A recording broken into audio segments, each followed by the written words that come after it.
Hello everyone, I'm Forrest McFreelava, and this is Mayan Speedplay number 10. We left off about to declare war on these native states up in the north. We go ahead and declare war on the first one, who brings in 2 allies. We move 1 army back in order to put a better general in charge of it.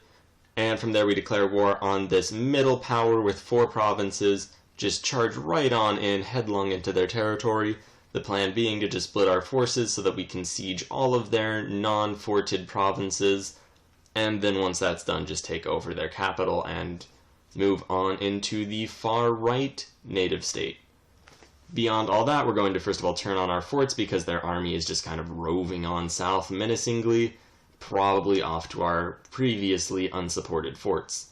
They can't get to any of our others, so it doesn't matter all that much, although it is still slightly problematic. We are still converting heretics. We have even more than before since all of these areas have been taken over.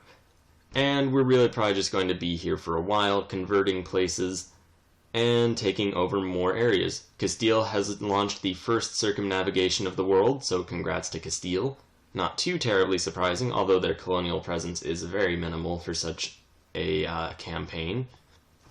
We do go ahead and send a force over to take out that one allied state. Sadly, we won't actually be able to take over this far-right native state in this war.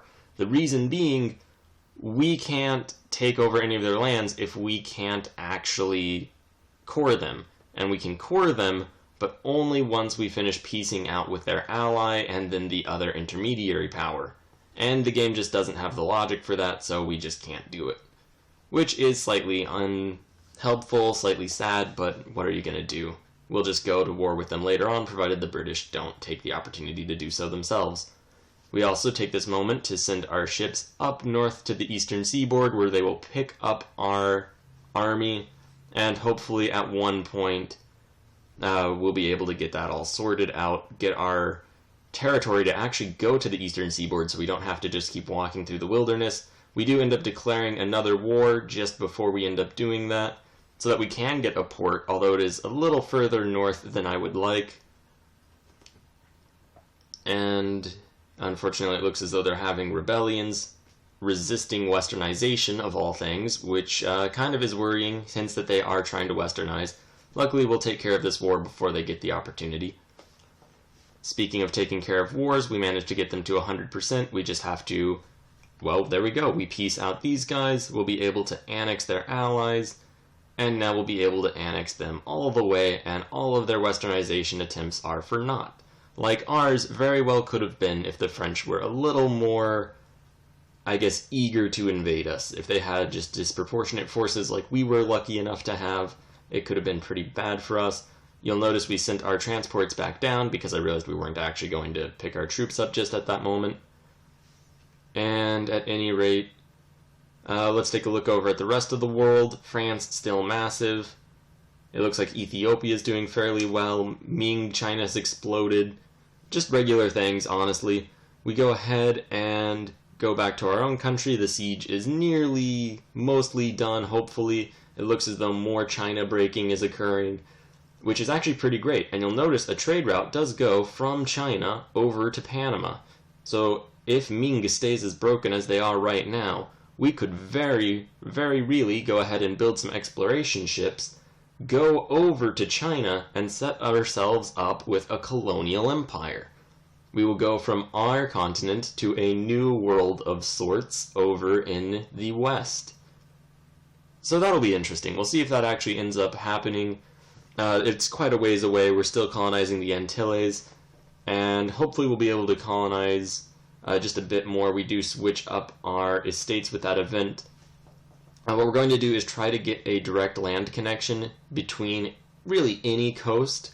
We have a new king, 443, no heir. The plan is to get a connection between really any coast, so this province we just took over is going to be great, and all of our lands and holdings in the eastern seaboard-ish region. Not that we're actually there on the seaboard itself. From there, we're hopefully going to be able to colonize up in Canada. The Antilles is going to be a massive boon for us, so we're going after that first just because it's so rich. We do have a colonist done, though, so we're going to send him up here. And what we're going to do is, since we have so much money, just a ridiculous amount of money, quite frankly, we're going to just go over our colonist limit, only by 1 for now, as we might need the money for other things, such as buildings, which we actually haven't been building any of so far, 200 years into the game. Probably something we should have done. At any rate, we're just going to colonize these 2 places. It'll mean we only have 1 colony left to bridge that area off. And then we'll focus on just sealing off the Americas to the best of our ability. And with that all done, hopefully by the time we've sealed off the eastern seaboard, we will be able to go into China and all that. I imagine we will have defeated most of these native states long before then. And we are still moving through the whole Incan area. Cusco and their various former allies still do exist, but we can keep making progress against them as we just go on. Speaking of that, we do declare our first war against this state. First direct war. They had been an ally against us before in that war that ended up with us being overextended. So, same plan as always, quite frankly. It's a great plan. Just take all of their provinces in the countryside, then move to the forts, and we really just hold them down like that.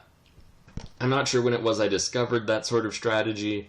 Probably the first time I fought a war that was entirely lopsided, because you can't really do that if they have an army.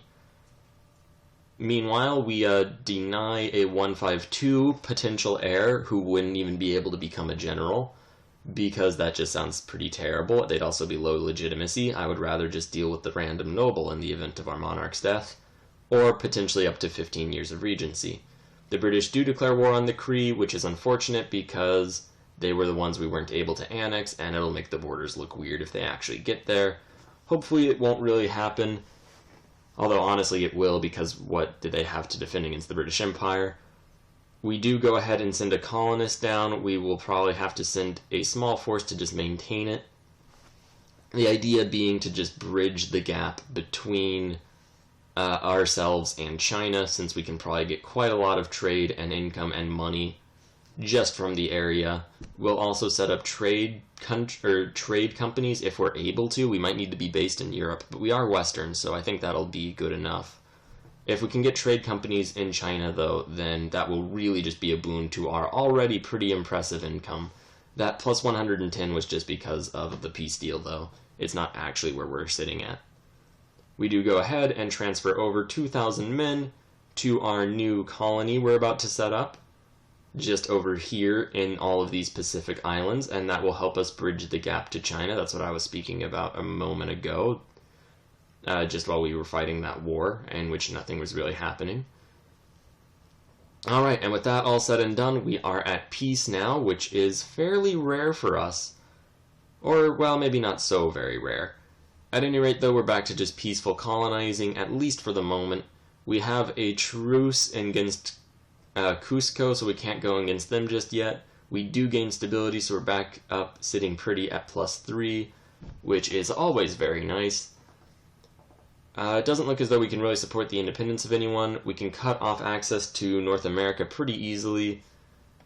And we do go ahead and get a couple military technologies just because I don't want to fall too far behind the Europeans, as that is pretty scary. And if we are going to colonize into Southeast Asia, we're going to need to have at least a decent level of technology. Besides, I would really hate to just bungle everything and lose to the Europeans after we've made it this far, because I focused on military ideas instead of military techs. So also, we need to consider states. I realize we can just use the development map mode and just make states out of the most developed provinces in our empire, which really is the obvious solution that we probably should have gone with quite a while ago. However, I just never really thought of it until now. I don't really have a good defense for that. At any rate, we're doing that now. We're also lowering the autonomy on anywhere at -10 unrest, because we won't have to deal with revolts from them unless we get our war exhaustion up, which we hopefully won't if we're just going to be fighting natives and the fractured Chinese states. And that really is the plan, at least for the near future. Later on, we might kick the Europeans out of the Americas. In fact, that would be a very nice goal to have, in which we'd probably end up fighting them in Europe, and really just throughout the world. However, I want to have a global, or at least semi-global empire before we start taking on their global or semi-global empires. We are sending our explorers out to explore various bits. Apparently this game is set up so that the Western Pacific is known as the Eastern Pacific and vice versa, which is slightly confusing. I'd been hoping to explore the area nearby instead of by Australia, but, you know, what can you do? The Ottomans declared war on Byzantium, which is still alive. Ferrara is doing well in Croatia. The Commonwealth still massive. And that brings up the question, how are we doing in comparison to the rest of the world? Income-wise, we are 5th, which is pretty nice. Max manpower-wise, we are at the bottom of the first page. Manpower total, we don't appear to even be on that page. Just taking a look throughout, hopefully you guys will find some meaning in all of these things. It's just an interesting way to see where we are. I believe it's pretty true that our military is just not doing very well, but our economy is doing great. Hopefully the military won't matter too much. Thank you very much for watching. We'll be back tomorrow.